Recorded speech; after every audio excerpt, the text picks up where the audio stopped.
Isang magandang araw sa ating lahat mga kapanambitan. Isang malugod na pagbati sa bawat isa sa ating mga frontliners at sa lahat ng mga patuloy na sumusubaybay po sa ating pong mga episode ng ating pong panambitan.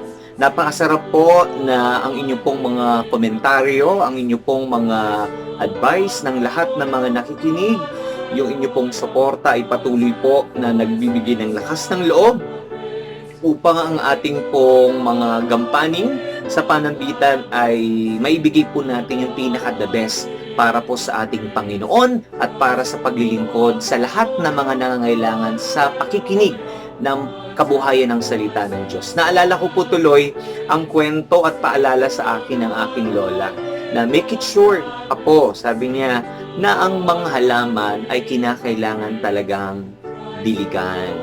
Kaya sabi ko naman, meron naman pong ulan. May tubig naman nagagaling sa langit pag umuulan nung ako ay muspus na bata. Pero sabi niya, ito ay isang halintulad din, kagaya din nating mga tao. Kailangan din tayo ay madiligan. Madiligan na kung saan ibang klaseng dilig, hindi lamang tubig, kundi ng mga salita ng Diyos na siyang magbibigay sa atin at magpapatibay ng ating buhay, pamumuhay, pananampalataya, at lakas at inspirasyon. Napakaganda po ng ating pong topic ngayong araw na ito. Walang iba po kundi, yes, moving up. Moving up sa ating panahon, ito yung graduation ng ating mga high school. Yan. During the time na merong ceremony na nagaganap. But this time, ay wala tayong tinatawag na tradisyon na merong mass gathering because of this pandemic. Pero may mga ilang selected na mga institution na rin na nagkakaroon ng mga virtual ceremony na graduation. Even sa lahat, sa ibang bansa, sa Japan, meron ding mga robot na rin. At itong nakaraan, sa Taguig, meron na rin. So, at this time, sa mga kabataan na dapat ay may moving up na ceremony, yung iba medyo delay pa, yung iba, they are waiting for the ceremony. But this time, mga kapanambitan, ang moving up ay isang, ano daw ito isang pagpapatunay ng pagmamalaki ng isang tao kung papaano napagtagumpayan yung mga tinatawag na ladder. Alam niyo yung ladder? Hagdanan. Yung hagdanang level mula sa preschool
Tayo ba ay kasumpa-sumpa yung ating mga mukha at parang gusto na nating tapusin na lang, no?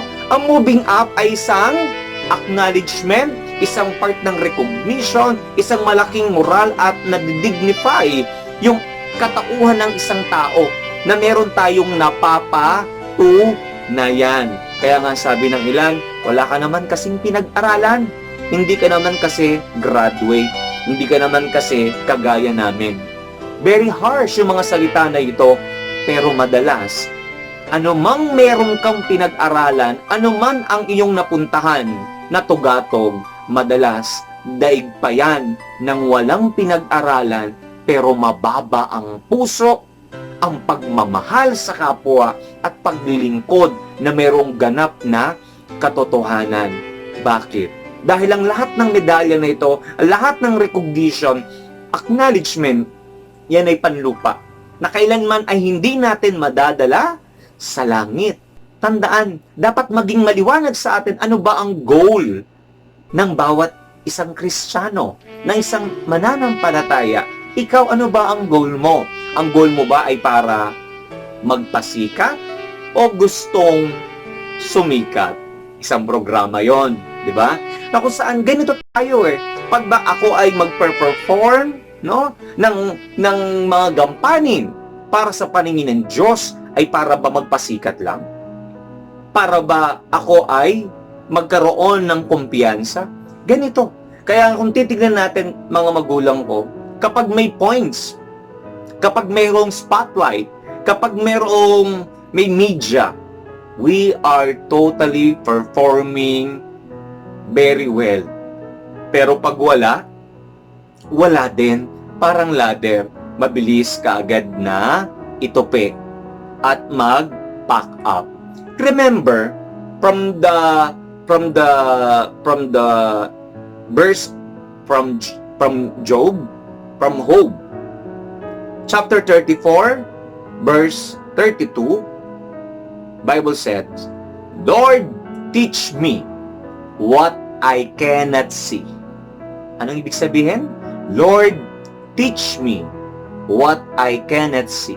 Ano bang ibig na ipatungkol dito? Marami sa atin, yung hindi nating nakikita, madalas, yun yung mahalaga. Madalas yung nakikita natin, yun yung walang halaga. Yun yung walang value. The reason on this verse from Job ay nagpapatunay during that time niya, talagang alam naman natin yung pinagdaanan ni Job.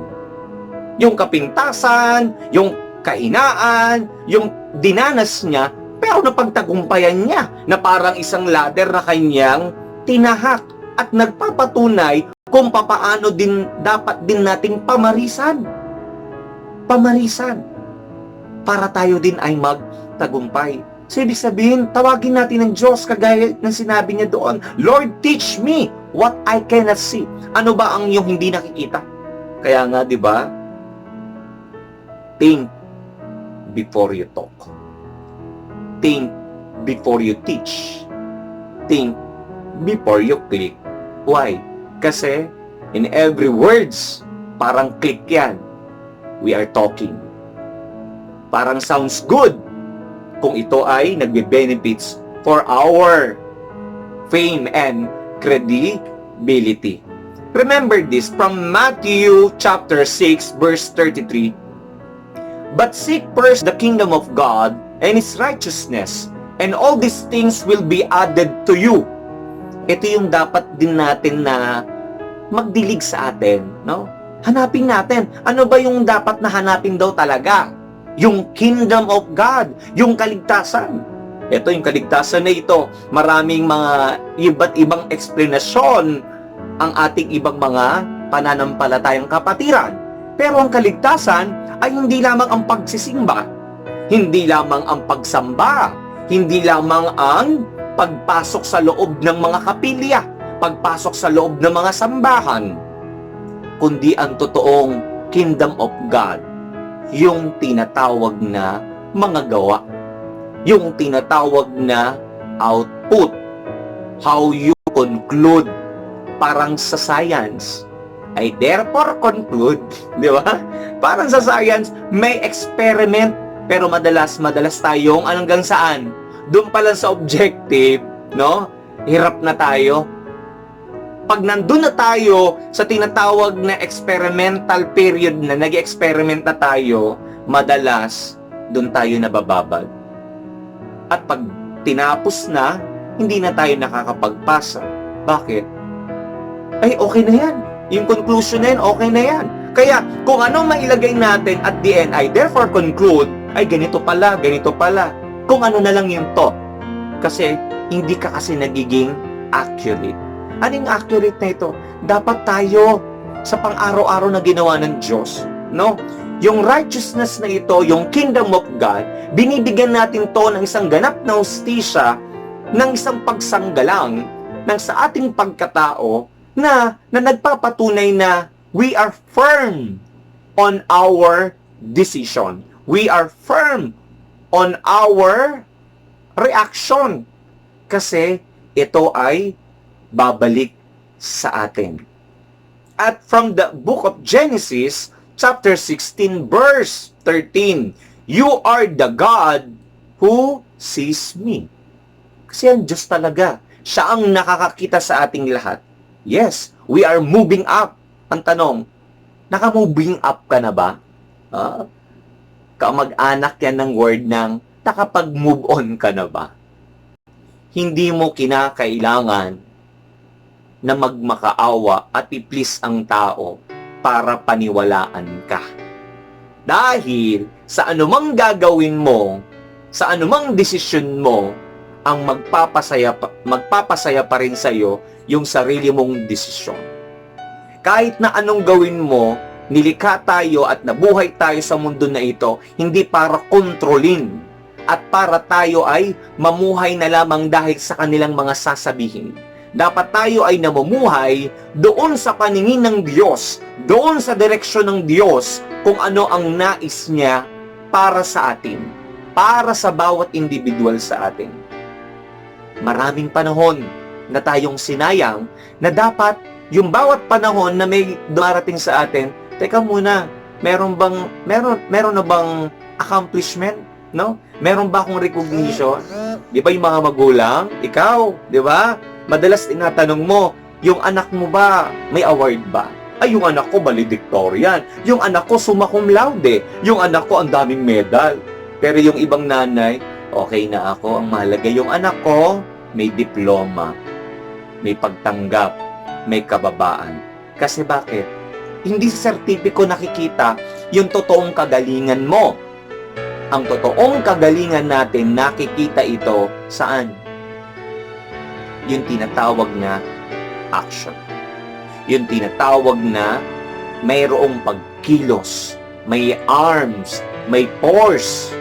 Yung force na ito ang siyang magsisilbi upang tayo ay magpatuloy. Kaya kung ikaw ay na-stuck ka ngayon, parang stagnant na water, simple lang yun. Tignan mo yung alulod. Baka marami ng dumi, baka may nakabara. Ang tanong, sino kayo nakabara dito? Baka yung pinagkakatiwalaan mong kaibigan. Baka yung pinagkakatiwalaan mong tao. Baka nasa paligid mo lang. O maaaring baka ikaw. Ikaw din yung nagiging hadlang para maging bara. Yung grasya, talino at patnubay. Always check.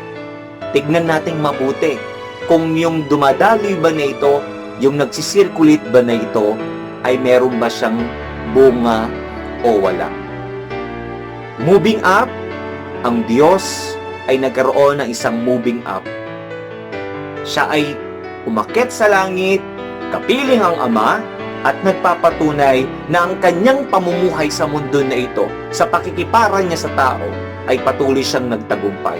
Hindi lang sertipiko ang dapat na ibigay, dahil hindi lang doon nasusukat ang meron siya. Dapat ganito rin tayo. Ang sabi nga ng ibang mga magulang, kung pwede ko nga lang isang itong medalya na ito, kung pwede ko nga lang isang itong sertipiko na ito, pambili ng bigas. Pero hindi yun eh. Kasi ang tinitigan po dito, yung tinatawag na naging performance. Performance ng iyong mga anak, performance mo din nung ikaw ay nag-aral. kung sa usaping pang-spiritual, meron kaya tayong kahit certificate man lang ng pagkakakilanlan sa langit? Meron kaya tayong kaunting recognition sa ating mga nagagawa? Kaso yung recognition na ito ay ipinagkakatiwala sa tinatawag na katagumpayan natin sa buhay sa mundo na ito. Kung paano tayo magtatagumpay sa journey na meron tayo dito, nakapiling ang Diyos. Hindi lang dala-dala mo ang iyong sarili. Kaya kapag tayo may problema, pag tayo ay may blessing, always God-centered. Kaya ay God-centered kami. How talaga? Kung kayo ay God-centered, dapat mahiya kayong mag-asawa pag kayo ay nagtatalo.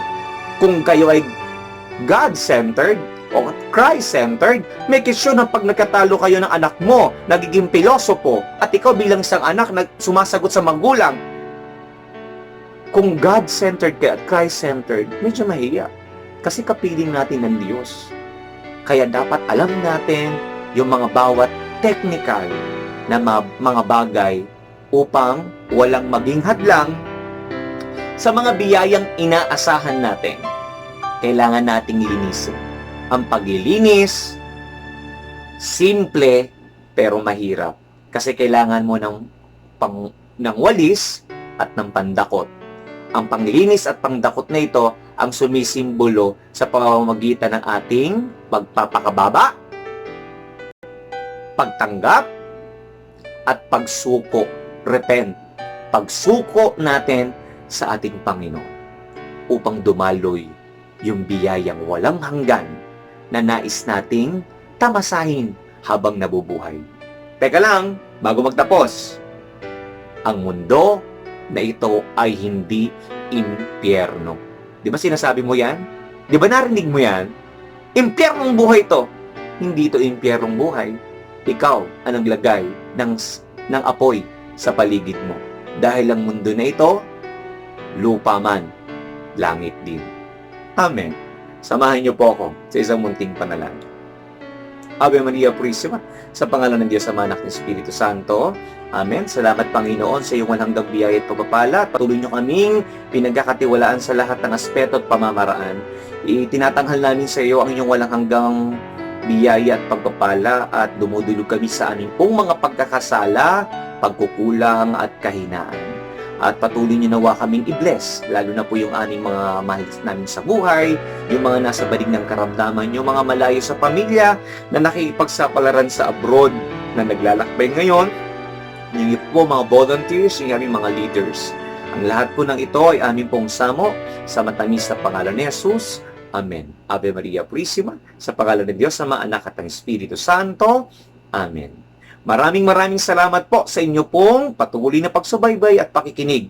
Patuloy po kayong mag-subscribe, mag-like, mag-share sa ating pong Facebook page at sa ating YouTube channel. At abangan nyo po yung sinasabi ko kahapon na big announcement. Meron po tayong sorpresa soon in Panambitan. Maraming salamat po.